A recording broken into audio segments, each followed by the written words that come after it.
Life Audio. Christian Parent Crazy World with Catherine Segars is brought to you by Life Audio and is part of our Faith Toolkit series. For more inspirational faith-affirming podcasts, visit lifeaudio.com.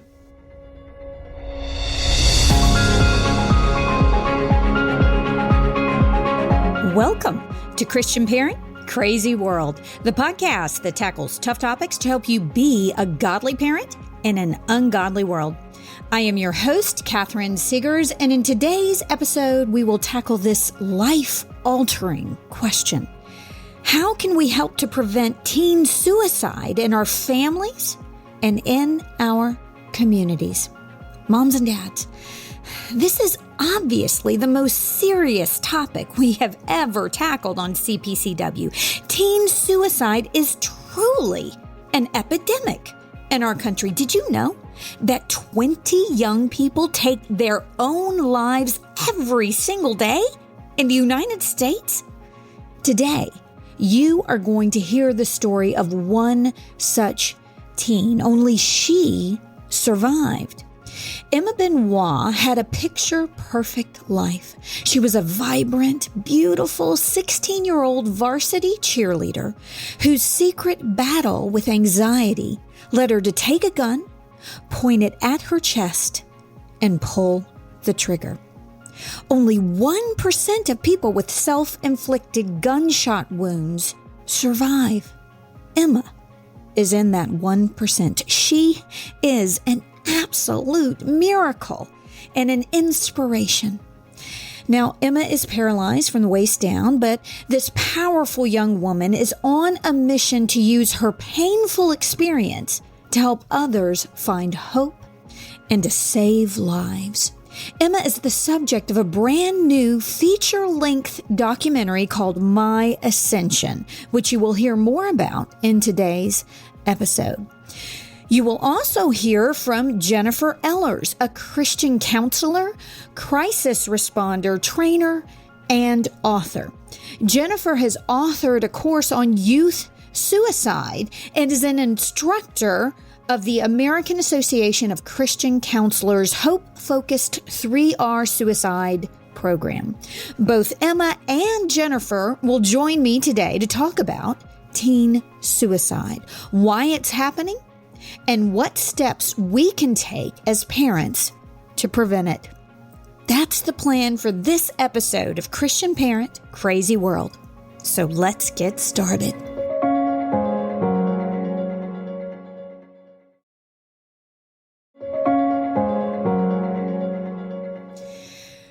Alrighty, moms and dads, like I said, this is the toughest topic we've ever covered on this show. But we need to be talking about teen suicide in our families and in our youth groups and in our schools. We are not immune to this tragedy in the church or in the Christian faith. We need to be having conversations with our kids. And just a little heads up, this is going to be a 2-part series. In this episode, we will talk about the events that led up to Emma's attempted suicide, culminating with Emma sharing what happened that fateful day. And we will learn the signs that we should all be looking for, especially in younger kids. And in the next episode, we will learn the signs we should be looking for in older children and the most important steps we can take as parents to prevent suicide in our families. We'll also talk about what to do if we think that a child may be contemplating suicide. Before I welcome today's guests, I want to give you just a little more perspective.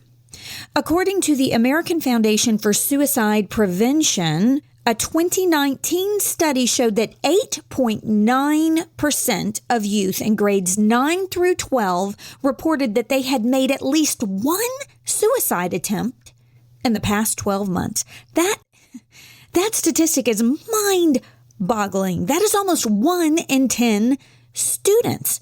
Female students, by the way, attempted almost twice as often as male students. Also, there has been a 33% increase in suicides since 1999. That is huge. Suicide is the second leading cause of death in young people. Moms and dads, there is no question we need to be having these conversations. And to help us do that today, I could not be more honored to have both Emma Benoit and Jennifer Ellers on the program today. Welcome to Christian Parent Crazy World, ladies. Thank you so much for having us. Appreciate it. Okay, so I definitely want to start with Emma sharing her story with us, how she got to the place where she felt like she had no other choice but to take her life. But throughout her story, I'd love to draw you in, Jennifer, to give us an expert opinion on what Emma was going through in each of these stages and how we as parents can engage with our kids and their friends, because it's not just, our children. I know in my daughter's life, there was a situation like this, an attempt very recently in her friendship circle. So the friends are going through this as well. And to hopefully prevent, our goal is to prevent another child from getting to the place where they would want to take their own life. So Emma, I gathered from your documentary, which is called My Ascension, that you were battling with crippling anxiety and what eventually led you to attempt suicide. Is that correct? Yes, that's correct. As a child, I didn't understand how big my feelings were, and I didn't know what to do with them. So I struggled pretty greatly with anxiety and not feeling like I had the right to struggle, because externally my life was this picture perfect life that you were describing. So as a kid, not having these life skills and processing skills, I felt shame for my anxiety. And as I grew up, it just continued to grow worse and worse. What exactly did that look like for you? Can you describe what that felt like? So the anxiety, I remember it kind of manifested from my insecurities and my self-esteem issues.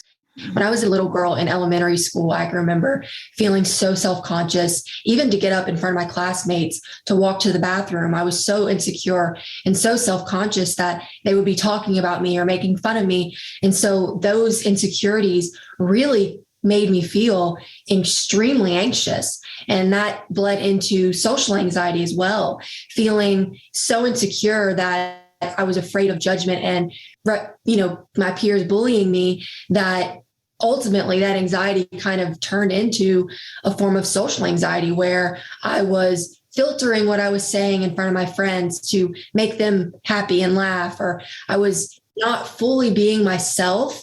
I was pretending to be someone just so I could feel like I was fitting in with the group of kids that I wanted to be friends with. And so that was very heavy and hard for me to struggle with as a kid, because I didn't understand what it was. So your friends didn't know, and your parents didn't know either, did they?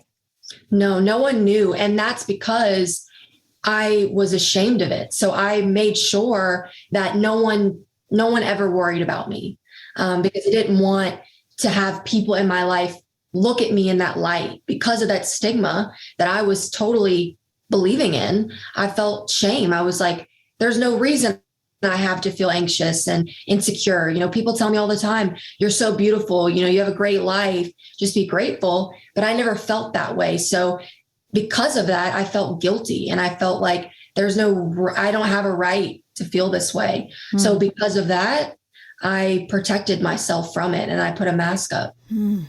That is such a frightening thing to go through on your own. Jennifer, I want to ask you, so when do most kids start experiencing that kind of anxiety or depression? Is there a common age when that kind of onset occurs? Well, traditionally, it is about the age that I believe Emma really started going through difficult times, which was right around the 12 to 13 mark, when the hormones start to change. You go into adolescence, there's puberty. And by the way, hormones can really shift things and create some of the biological predisposition to things like anxiety and depression, which are then exacerbated by also the circumstances that teens are going through, because that's that middle school time is known to be the most difficult and challenging with regard to social situations and your peers and identity and a lot of the things that Emma was struggling with. But I do want to say what we're seeing, especially in the last 10 to 15 years, is that age is getting younger and younger. Oh. And that's something that I want to make parents aware of, because if you're sitting there with 6, 7, 8-year-olds thinking, well, this is not relevant for a few years, I wish that was true. And when I was in graduate school and I was going through my education, that was true. But what we're seeing is a huge increase in suicidality, suicide attempts, and even tragically completed suicides in children ages 6 to 12. And we're also seeing an increase in that age group, children, going to hospitals and to doctors with mental health related concerns in that age group. So that is something that's new, but I think so many people, even mental health professionals, but especially parents, are not aware that it can start much earlier, and this can be a risk for even younger children. You know, my oldest daughter, I can remember at age 5, panic attacks, full-blown panic attacks when it's Sunday school. You know, we're not even going to school.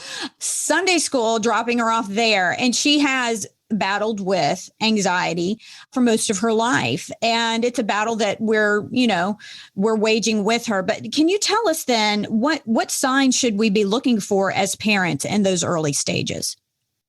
Well, it's really hard because the stages are different for, say, someone Emma's age, when that started for her, teenagers, even young adults and adults. It's different than younger children. But I would say to look for signs that your child, something is different about them. So something has changed for them. We say traditionally across all age groups, look at their eating and sleeping patterns. Are they sleeping well? Are they not? How are they doing in school? How are their grades? Have you seen personality shifts or changes? And so those are some of the first signs. And then also, if your young person is having, I don't want to go to school for some reason, or they've been engaged in an activity that they seem to love, but then all of a sudden they don't want to do it anymore. So then it's just about asking questions, because maybe they literally don't want to play that sport or play that musical instrument, but maybe there is another reason. Maybe it's tied to a social situation, depression or anxiety. But the hardest part of this is that we're looking for signs, and I'm giving you some of those, but the truth is some parents won't see the signs because, like Emma, a lot of kids are masking it, and they're doing a really good job at pretending to be fine, and specifically not just not telling their parents, but actually hiding it from friends and family. That's why it's important not just to look for signs, but to have those conversations. Even if you think everything is fine, it means talking to your kids about how are things going and what do you like and what do you not like, but also even specifically, have you felt down or depressed? Have you had bad days? And then what does that look like for you? And having those conversations. Do you get anxious? Do you get nervous about things? Do things upset you, keep you awake at night? Do thoughts kind of go through your head and get stuck and you're not able to get those thoughts out of your head? So having some age appropriate, depending on the age of your child or teen, some conversations with them. In younger children, that might mean playing with toys and asking those questions. But with teenagers, having the conversations, but not in an accusatory or threatening way.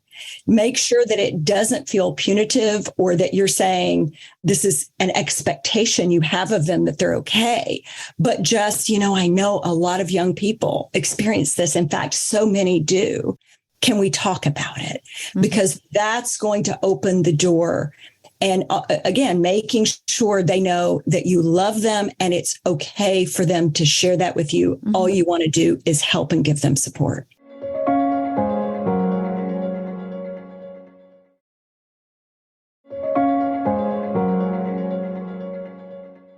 Yeah. One thing that really stuck out in the film to me is that one of the doctors, I think, said that children are good about talking about physical pain, but they are not good about talking about emotional pain. That's something that we try to mask. That's something that we feel ashamed of. I'll be doing some future podcasts on this, but I struggled with clinical anxiety and depression for 17 years. and knock down, drag out. And so I this one hits close to home. I did not get to the point where I seriously contemplated suicide, but there were many times I prayed to die and wanted to die. Yeah. And so I understand getting to that place of desperation. So Emma, at what point in your battle with anxiety did you start thinking about ending your life? So I struggled for pretty consistently for years, all throughout middle school and really all throughout high school as well. But I would say the breaking point, kind of the spiraling moment that my thoughts really shifted from suicidal ideation, which is the type of thinking that you were describing, just not really having a plan or an idea, but just desperately not wanting to be here and thinking things like, wish I wasn't born. If I just accidentally passed away, I would be okay with it, things like that. But really, I would say the summer before my senior year of high school is really when those thoughts kind of transition from that type of thinking to more active suicidal type thinking. So I would say it was about 2 to 3 months that I was having those types of thoughts before I made the attempt. Huh. So, and it wasn't a specific event or anything that intensified. Were the events involved with it, or was it just this growing anxiety that you were feeling? So I would say it was a culmination of everything. It was a culmination of years worth of undiscussed and untouched feelings and years worth of struggling with depression and not having a set of coping skills, never feeling that like I could justify these things with anyone. Mm-hmm. All of those factors, I feel like truly led me to making that decision. But there was kind of a triggering point, if you will, a week before my attempt. I was in New York City on a trip that was for modeling. And at the time, I had begun to spiral because I decided not to try out for cheerleading. I had started working a job that I wasn't really too happy about. And just my life felt like it was not going anywhere. You know, it was the summer for my senior year. So I was hopeful to go into college, but I didn't have any plans. So I just felt like I wasn't going anywhere with my life. And I felt like nothing is ever going to get better because my life has always looked this way. It's always been this constant challenge and a challenge that I don't feel like I could ever talk about with anyone. So I got to a point coming back from that trip that I got invited onto where I just hit rock bottom, because being on that trip and being asked to be a part of that was such a confidence boost. And it truly did bring back a lot of my joy. And so when I had to come home from that trip, I kind of had something to compare it to. Mm-hmm. So I hit rock bottom, and honestly, there were so many things going through my head, but the biggest thing that I felt was hopelessness, and I felt like I was a burden.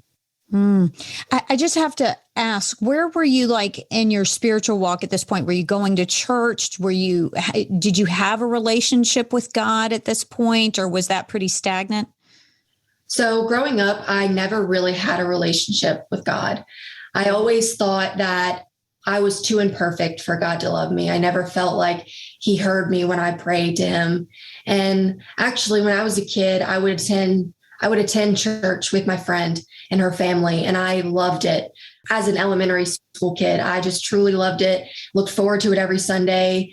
And I really loved that. But the thing with my faith was I never felt like I was a part of the family. I never felt like I was a child of God, but I loved being a part of it with their family. Mm-hmm. So as I got older, I kind of just slowly got further and further from God, and, you know, not attending church, not having faith in my environment, in my home, really talked about. And a big part of it, it was just not something that was a part of my life, truly. So Jennifer, do you know if most people who contemplate suicide before attempting it, do they do that for a long period of time, short period of time? Does it just vary from person to person? Well, it does really vary from person to person, but with young people, a much higher percentage it's impulsive. It's very impulsive. And that's one of the things that I really want parents or any caregivers to realize, that most adults will take much longer to think through, plan, process before they take action. Mm-hmm. But of younger people, and that's really those under the age of 30, but particularly the younger you are, the more impulsive this can be. I believe that something like half of them have a crisis within the 24 to 48 hours prior to the attempt. And for many of them, even I think a certain percentage, I don't have those right in front of me, but I think something like around 25%, literally less than 5 minutes had elapsed between the time that they decided they were going to take their life and actually doing it. This is from studies of those who had, very much like Emma, near fatal suicide attempts. They had interviewed a lot of people who had had near fatal suicide attempts that had attempted and didn't die. And many of them said it was a very impulsive decision. The other thing that's important, and I'd love for Emma to tell this about her own story, is that for those who survived, most of them had a story that literally within minutes, seconds after their attempt, they regretted it. Mm-hmm. They wish they hadn't done it. It was not something that they wanted to do, but it was more of an impulsive decision. And then they didn't really want to die. And so I think that's important for us to know, because it leads to some things that we want to discuss. And that's about restricting access to lethal means during that time, because oftentimes that period of really wanting to end your life is very short and they're not thinking clearly. You're leading to my very next question, actually. I wanted to hear Emma talk about that too, because one of the doctors in the documentary, this fascinated me. He talked about how seductive, that's how he called it. He said it was how seductive the idea of suicide can be for someone. It seems like the pressure just comes in waves where it gets more and more intense. And the idea of suicide just seems like a blessed relief. And the other thing he said was that no one wants to end their life. They want to end the pain. And so how would you speak to that, Emma? How would you describe that seductive feeling leading up to your attempt to take your life? Oh, it's 100% accurate. I mean, like I said, I had been struggling with those types of intrusive type of thoughts about a month or two before the actual attempt happened. And when those intrusive thoughts would hit the forefront of my brain, it was like the only thing I could think about, the only thing I could see. It was the only option. And it sounded like the smartest option to me mentally in that time. But it was 100% an impulsive decision, because immediately, I would even say milliseconds after it happened, I experienced instant regret. And I knew that I had just made a mistake and that I didn't want to die. And so I have to believe that a lot of other people who make an attempt feel that same way in those initial moments after the attempt has been made. Because the reality is, when you have so much emotional and mental hurt and pain that you're experiencing, and you don't feel like you can talk about it, you don't feel like it's ever going to get better, the best solution seems like escaping it. And the escape would be death. And so death isn't really what we're after if you're suicidal. It's the escape from the turmoil and the pain. Ending the pain. And I relate to that. I truly do.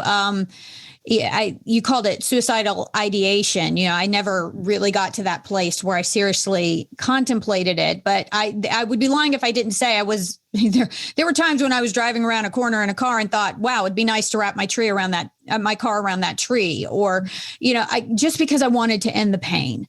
I love that you had Kevin Hines in your documentary. I was familiar with his story years ago. I thought it was fascinating. And he spoke to the very thing you're talking about, the seductive quality. I liken it to that ethereal lure of the sirens on the rock that we hear about the ancient sailors. They would hear these voices coming from the rocks, beckoning them to bring their ships. But if their ships went to shore, they would crash and die on these rocky shores. It's this lure towards something that seems seems good. And yet at the end, it's not what we really want. And Kevin talked about that because, of course, you know his stories, but my listeners don't. He attempted in the year 2000, to jump off the Golden Gate Bridge. And just for a little context, since 1937, approximately 1,800 people have ended their lives by jumping from the Golden Gate Bridge. Kevin Hines, is one of only 35 people who have survived that jump. That's like 2%. You're 1% of people who have survived gunshot wound. Now, Kevin said in his, I read an article about him. It's exactly what you're describing. He said he kept hearing a voice in his head saying, jump now, jump now. And he said he felt compelled to die. And it just alludes to that seductive quality of suicide that we've been talking about. But he also said the very moment his fingers left the railing, he felt an instant regret. He said, I thought it was too late. I said to myself, what have I done? I don't want to die. And he realized at that point, he said, that he made the greatest mistake of his life. And you said something similar right after, I recall in the documentary. What did you say right afterwards? Your mother, describe what happened in that scene. Yes. So my mom, actually, I was on the phone with her before the attempt happened. And kind of like we were talking about with teenagers, there's oftentimes that moment of crisis. And my moment of crisis was comparing the way I felt in New York to the way I felt back at home. And I had a panic attack. My first ever fully fledged panic attack ensued. And I picked up the phone, called my mom because I was confused, lost, and hopeless. And so I called my mom, and I was attempting to talk to her and try to explain to her these things that I had been dealing with. And in the midst of our conversation, I felt an immense feeling to just end it. And I felt like, what is the point of trying? You're burdening your mom. She doesn't need to deal with this right now. And you're just a problem child. And that's what I was telling myself amidst all of the other racing thoughts that I had. But what happened was my mom had to put me on hold, and she placed me on hold. And then immediately that thought it was like it couldn't get rid of it. And being, 16, having an underdeveloped mind and not having any clue, I just impulsively acted on it. And then what happened immediately afterwards then? So immediately after I pulled the trigger, my mom actually came back on the other end of the phone because, like I said, she had placed me on hold. And she got back on the line, and obviously I was non-responsive. And she said that she just had a really bad feeling, a really bad gut feeling. She calls it mother's intuition or a sign from God. But she just said that she knew something royally bad had happened. And so she just decided to leave work and come home. And fortunately, she found me immediately when she got home, and was able to get the first responders on the way and really just play a part in saving my life. I think, honestly, it was a culmination of every person responding at a quick pace, but certainly the only thing to attribute my second chance to is the sheer and utter grace of God. That is truly the only way to describe it, because I am in that 1%. And, people don't survive gunshot wounds to the chest. They don't survive things that I survived. So there's no other way to describe it other than a sheer miracle. Emma certainly is a miracle. To hear the conclusion of this interview, where we will discuss more fully the spiritual aspects of suicide, the signs that we should look for in older children, and the most important steps we can take to prevent suicide. Tune in next week. We will also talk about what to do if you think that your child may be contemplating suicide. If you are in that situation right now, if you think your child is in imminent danger, don't wait until next week's episode. Call the National Suicide Hotline at 800-273-TALK. That's 800-273-8255 right now. Don't wait. I have put together a list of scriptures that you can pray over a child or anyone who is battling anxiety, depression, or any form of mental illness. I'm offering that list of Bible verses as a free resource for subscribing to my website at catherineseegers.com. If you are already a subscriber, open the email about this episode on preventing teen suicide, and you will find it there. You can find out more about Emma's resources at myascension.us and Jennifer's resources at aacc.net. That stands for the American Association of Christian Counselors. Those links are in the show notes on Life Audio as well as my website. Moms and dads, we have to be in tune with our kids. We need to have conversations with them often. We need to ask the tough questions about how they are doing, not only physically, but also spiritually and emotionally.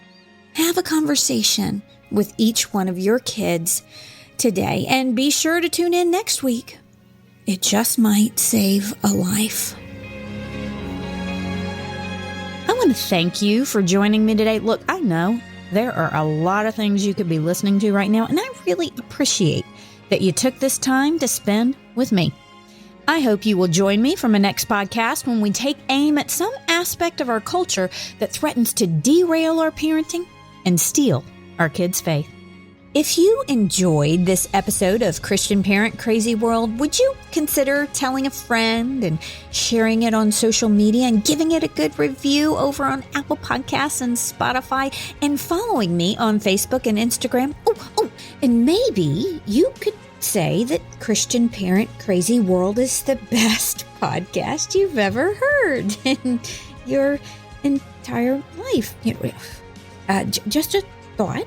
And be sure to check out my website, which is catherineseegers.com. That's Catherine with a C. I have lots of articles and resources there that will help you on your parenting journey. And if you subscribe, I will be sure to send you some really cool free stuff and notify you of future podcasts, articles, and blogs.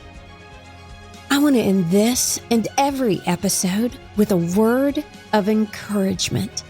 God gave you your kids, your specific kids, for a reason. That's because you hold the key to unlocking who God created them to be. We'll see you next time.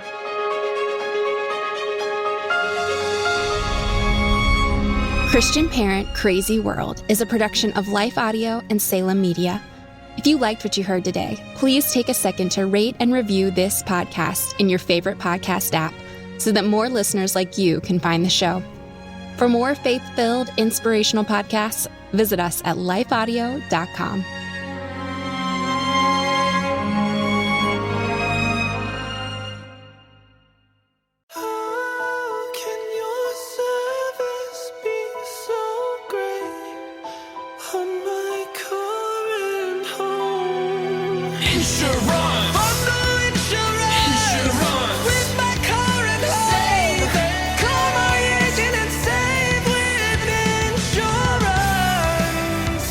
Get a quote at AAA.com/insurance and save by bundling auto and home. There's no better way to start your day than spending time in God's Word and in prayer. Don't know where to start? We have a free daily prayer podcast created to help you do just that. The Your Daily Prayer podcast delivers a thoughtful devotional and timely prayer to you 7 days a week. Gain inspiration, faith, and encouragement with daily messages in 10 minutes or less. To start listening now, search Your Daily Prayer on your favorite podcast app or visit lifeaudio.com.